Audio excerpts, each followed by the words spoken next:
I have a prophetic word that I need to share today, and it's not for everyone. It is not for everyone, and whoever I speak this to, who hears this word, you're going to know it's for you, because the Lord has been dealing with you about this. The thing about prophecy, it's not that one person is so fantastic and know all things, but perhaps one person or a few are chosen to reiterate those things that you've already heard in your prayer closet and the things that you know in your heart, but you may ignore. And God will simply reiterate and reiterate and reiterate. And hopefully you will obey him. The word of the Lord is that man or that woman is not your husband. They're not your husband. They're not your wife. That man or that woman is not your husband, your wife. This relationship that you're trying to make work. They're not for you. And in some cases, the timing is not right. And in other cases, they belong to someone else. When Abram and Sarai, before he became Abraham and before she became Sarah, there was a famine in the land, I believe, and they had to go to Egypt. It is amazing how many accounts there are in the Bible of the children of God having to go to Egypt. Even Jesus went to Egypt at some point. But Abram and Sarai had to go to Egypt, and Abram was concerned because of how beautiful Sarai was. He told her to say that she was his sister, in fear that the Egyptians would slay him to have her. And so he decided, and he told her to do that. And so sure enough, they got into Egypt, and she was looked upon and admired, and the king of Egypt brought her into his house. And when he brought her into his house, he was plagued. He was plagued in many different things, in many different ways, And it was revealed to him that Sarai was Abram's wife. And he said, "Why did you deceive me this way?" And he spoke to him about all the pestilence, if you want to call it, and the turmoil that he experienced, because Sarai belonged to Abram. And he sent them on their way, quick, fast, in a hurry. Even gave them things for them to carry out, just leave. And some of you are trying to build and you're trying to have a relationship with a person that does not belong to you. But you say, "Oh, but he's single, she's single." No, they do not belong to you. And that's why there's so much work involved, and in some case, heartache and pain. Now, at times, this person, their character is just shot, and this is how they are. And again, all the more reason this person is not for you. You are no one's crash test dummy. You are no one's emotional treadmill, trying to bring them back to health as they run all over you. They're becoming more fit, and they're becoming more toned, and they're becoming much better. Their heart is stronger, but they're running all over you. You're no one's crash test dummy. There's this video that I have. It's in my playlist. It's called Making the Biscuits and Giving Up the Biscuits. There are 3 different parts to it. And in there, the Lord laid it in my spirit to talk about the crash test dummy. And as I studied on the crash test dummy that they put in cars, these crash test dummies are used to ensure that cars are safe for driving and for protection, and it was going to carry out all that it's created to do. But they can't put an actual person in it. They can't put people in it, and they certainly cannot sell it while it's still in testing mode. It's still being, they're working on it. It's still being developed. So they put the crash test dummy in there. And the crash test dummy has many sensors. Those little things that we see on their faces that make them look so weird, they're actually actual sensors. And there are different sensors on different parts of that crash test dummy. But the one in which all the information is downloaded on is right in the center of the chest of the crash test dummy. And when they get they crash into the wall and they get T-boned, and all that happens, all the data is downloaded to this, I don't know what it would be, okay, software, whatever, portal that's inside the chest of the crash test dummy. And then it is then, of course, sent to, I guess, some computers or whatever else that the manufacturers will look at to see how did the crash test dummy fare when it was hit, when it was T-boned and head-on collisions. And then everything is tweaked and fixed, and that car is then improved, and they build on, and they take away things, and they continue to build on until this car becomes showroom material. And so there are many of you that you are a crash test dummy in this relationship. You're being T-boned, you're getting head-on collisions. All these things are going on, and before you know it, you start to get that hollowed out, dead fish-eyed look of a crash test dummy. Because this man or woman is becoming a better them for someone else. They don't belong to you. And so you'll find that you may be losing your hair, you may be losing your mind, you may be losing weight, you may be losing money, you're losing your sanity, you're losing your self-respect. Some of you, you're losing your health or have lost your health. Stress levels are high, and all these different things are going on. You're losing your friendships and your relationships and all these things because of this person that you have. But the problem is, just like when the king in Egypt went through all he went through, it's because you have something that does not belong to you. Sometimes that man or the woman that you're with, they're actually ordained for someone else. And you'll find that when they're with that person, they're going to be better because that's where they're supposed to be. Now, I'm not telling you that when you're dating what they'll call in the world a skeezer, a bandit,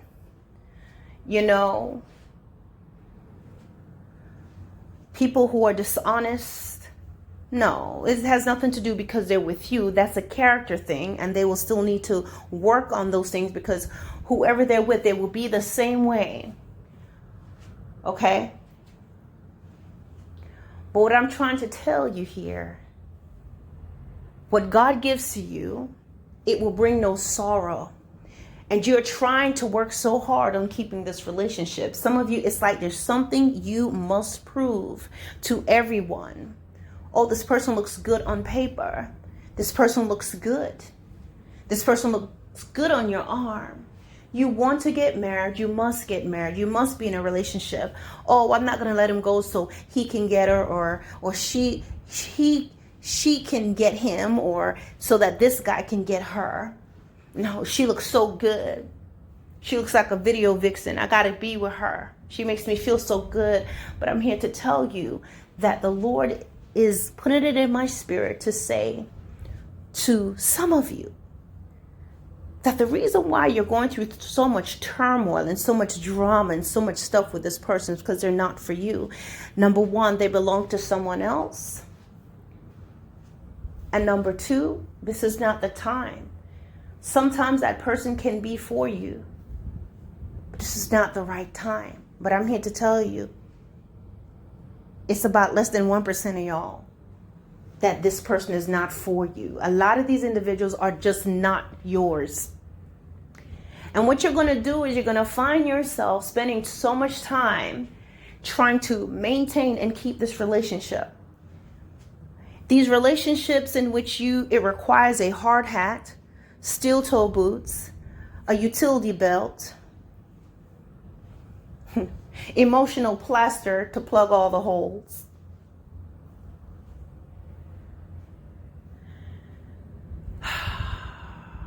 You're going to spend so much time being disobedient to God and trying to maintain and trying to keep this relationship that they'll utterly destroy you, and they're going to leave you anyway. But you're going to find that you will be left completely drained, empty, cracked, torn, ripped, sparse, desolate, empty, barren. And God is not going to bring a man or woman who has been disciplined before the Lord to now come and pick up the waste and trying to piece you back together. Because this is a time that you can go. Yes, your heart will be broken, but you will be restored. And if you keep your eyes on the Lord and stay focused on Him, in due season, He will bring that person in your life. If you make God your focus, too often people are focused on trying to get somebody. They go from one relationship to the next relationship, and they're just trying to get someone. But you're pixeled, you're broken, you still have remnants of the last relationship.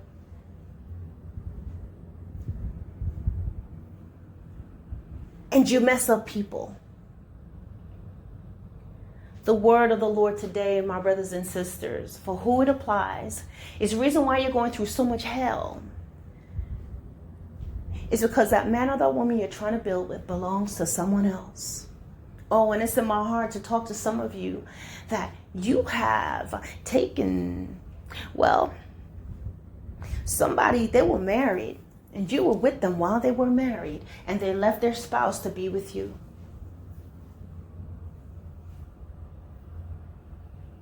Always remember, you cannot build on someone else's pain. Oh, but you don't know what she did and you don't know what he did. You're right. But God knows what you did too. You're right. You don't know what she put him through, and you don't know what he put her through. You don't know what she did and what he did. But chances are you really don't know what he or she did. You know what they told you. You know what you saw on the outside looking in. You may say you don't know what she did or what he did, but God also knows what you did. You entered into a relationship with a man that was married, a woman that was married. They left their relationship. You were laying with them. You were in their ear. You were talking to them while they were going through things in their relationship. And now they've left their wife and children, or they left their husband and children, or they left the father and brought themselves and the children in your space.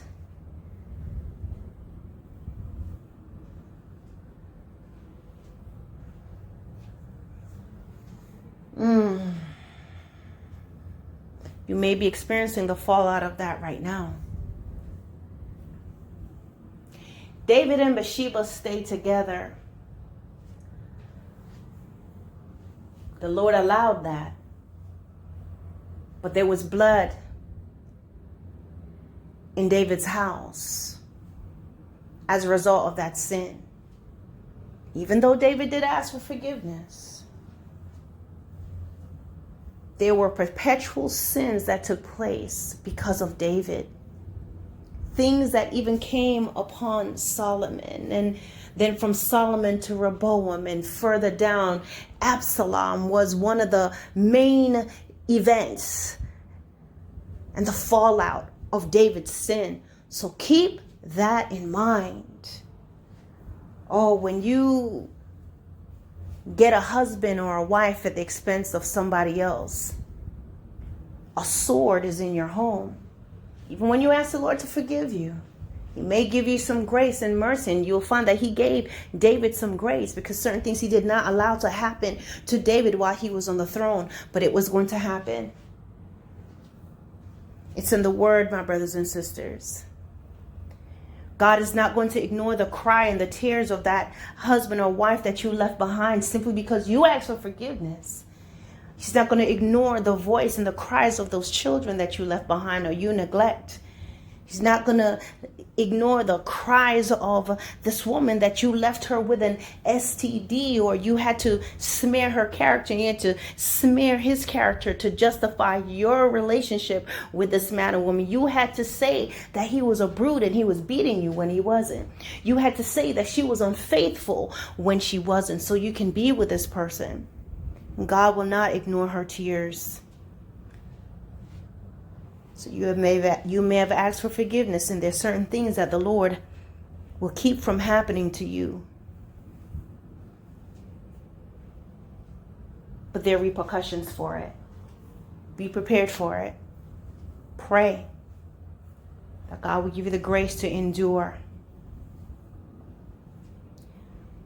But I'm going to end it here.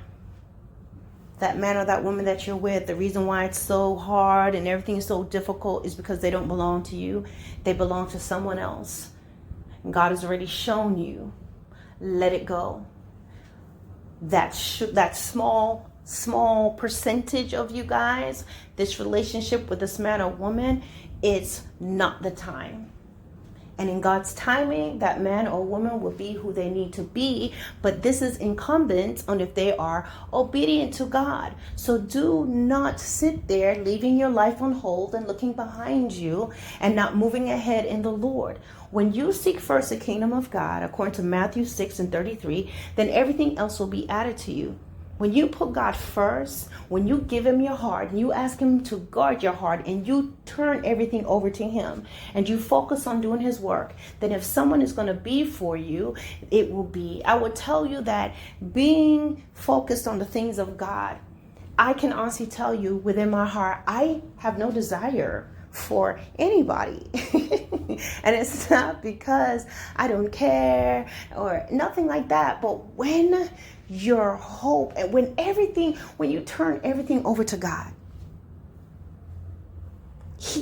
I gave God my heart. I remember I said, Lord, I give you my heart. Protect it and keep it. It is yours. My desire is for you and only you. And I can tell you honestly, that's what it is. And doesn't make you weird. I'm very normal. I think I'm pretty cool. I'm pretty funny. You know what I'm saying? But I love the Lord. And I'm completely satisfied in Him. There's nothing and no one I desire more than Him. I said, God, I care for nothing more than just to do your will. And when you get to that place, when you say that eventually, He'll fill you where you're happy. Some of you may think that this is a nightmare, but it's not. If it's God's will, whatever His will would be, then so be it. But what I'm trying to tell you is that when your wholeness is in the Lord, your joy is in the Lord, you're happy on your own, you laugh and you're having a good time and you're content and life is great and you're not waking up like, oh. Then when you're seeking first the kingdom of God, everything else shall be added. If it is His will that you're with someone, then God will open up that space and you and that person is just going to connect. And if that person does not come, you will not fall out, because your wholeness and who you are is in Christ. I'm trying to tell you, it's the best feeling in the world.